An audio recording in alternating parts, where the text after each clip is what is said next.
मैं ये आपको पहले से ही एक चेतावनी देना चाहता हूँ कि बुद्धि के लिए बहुत बड़ी पीड़ादायक चीज़ है ज्ञान मार्ग। ऊपर से गुरु आपको बोल बोल के और अधिक परेशान करेगा। आप किसी प्रश्न का उत्तर सीधा नहीं आएगा। यह आपने गणित में बहुत देखा होगा, गणित में बहुत होता है। गणित लोगों को इतना मुश्किल क्यों लगता है? सबसे कठिन विषय यदि किसी को पूछा जाए तो कहते हैं गणित। क्यों? बाकी आप दूसरे विषय रट सकते हैं, छोटे मोटे विषय तुरंत समझ में आ जाते हैं। जैसे जो जीव विज्ञान है, इस जानवर का ये नाम है, उस जानवर का ये नाम है, इस शरीर में ये ग्रंथि होती है, ये अंग प्रत्यंग होते हैं, ऐसा वैसा है। क्या है? रटने की बात है। आपको लिखा समझ में आ जाता है, जो किताब में लिखा है वो समझ में आ जाता है। गणित में क्या होता है? बुद्धि की पिटाई होती है गणित में। केवल लिखा होने से कुछ समझ में नहीं आता गणित में। इसीलिए वहां पे गुरु के बिना कोई सीख नहीं पाता। इसीलिए सब फेल हो जाते हैं गणित में, क्योंकि वो रटना चाहते हैं जो दूसरे विषय है, वैसे वैसे गणित को भी वो व्यवहार करना चाहते हैं, गणित के साथ भी, और वो होता नहीं है। बुद्धि पीड़ित हो जाती है, अंत में समझ में नहीं आता। और शिक्षक वो आपको हर चरण से ले जाएगा कि देखो ये सवाल है, इसके बाद आपको ये लाइन लिखनी है, उसके बाद ये आपको दूसरी लाइन लिखनी है, बीच में खाना नहीं है कोई लाइन, नहीं तो तीसरी लाइन कैसे आ गई आपको समझ में नहीं आएगा। चरणबद्ध चलना पड़ेगा। अनुभव और अनुभवकर्ता में भेद नहीं समझ में आया तो आपको कुछ भी नहीं समझ में आएगा, कुछ भी नहीं। भेद यदि आपने केवल रट लिया कि हाँ इन्होंने ये बताया था इस वीडियो में, कुछ भी आगे नहीं समझ में आएगा। इसीलिए मैंने ज्ञान मार्ग में आने से पहले इतनी सारी दीवारें खड़ी की हैं कि कोई आ न पाए यहाँ पे, कोई आ न जाए गलती से यहाँ पे, क्योंकि उसका तो जीवन बर्बाद होने वाला है ज्ञान के पीछे। कोई और मार्ग ले लें। भक्ति मार्ग बहुत आसान है, कुछ करना नहीं, बुद्धि का प्रयोग शून्य है वहां पर। तंत्र मार्ग ले लें, या फिर हठ योग क्रिया, जहां पर प्रकृति आपको ले जाती है मुक्ति की ओर। ज्ञान मार्ग में बुद्धि ले जाती है। ऐसा क्यों है कि प्राकृतिक होता है तो इतना आसान क्यों हो जाता है, और जो बुद्धि से करते हैं वो कठिन क्यों है? इसके पीछे कारण है, क्योंकि मनुष्य जीव में बुद्धि अभी अभी प्रकट हुई है। मनुष्य जीव में तो नहीं, जीवों में, मनुष्य रूप में बुद्धि अभी अभी प्रकट हुई है। कुछ लाख वर्ष पहले बुद्धि प्रकट हुई है। उसके पहले बुद्धि नहीं थी, उसके पहले तर्क नहीं था, कम से कम इस लोक में तो नहीं था, बाकी लोगों का पता नहीं। और इसीलिए उसका उपयोग बड़ा कठिन हो जाता है। इस मनुष्य के समाज में, इस पृथ्वीलोक में ऐसा हो रहा है कि एक व्यक्ति एक छलांग लगाता है बुद्धि में, बाकी लोग उसका अनुसरण करते हैं, उसके पीछे जाते हैं। एक व्यक्ति ने खोज लिया कि आग कैसे जलानी है, अब वो सारे विश्व में वो विधि फैल गई।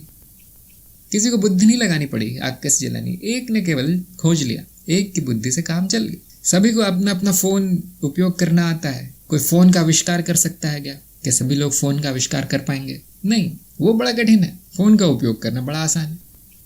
क्यों बुद्धि इतनी कठिन है? क्योंकि नई नई योग्यता है, उसको तराशना पड़ता है, कोयले की तरह है, उसको हीरा बनाना पड़ता है। इसलिए ज्ञान मार्ग पर गुरु के बिना कुछ नहीं होता। आपको हर वाक्य के बाद एक बार गुरु से पूछना पड़ेगा कि ये क्या बोल दिया आपने। इसलिए मैंने कहा पुस्तकें आप कितनी भी पढ़ लें, कुछ नहीं होगा। आपने बड़ा कठिन मार्ग चुना है।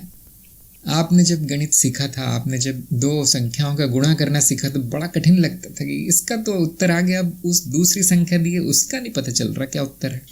लेकिन आपको विधि आ गई गुणा करने की कि ऐसे गुणा करना है। उसके बाद कोई भी संख्या हो आपके सामने, आप गुणा कर सकते हैं। अब कोई याद रखने की आवश्यकता नहीं कि इतने से गुणा करूँ तो क्या उत्तर होना चाहिए। याद रखने की आवश्यकता नहीं है आपको। क्यों? आपको विधि पता चल गई, उसका मूल पता चल गया।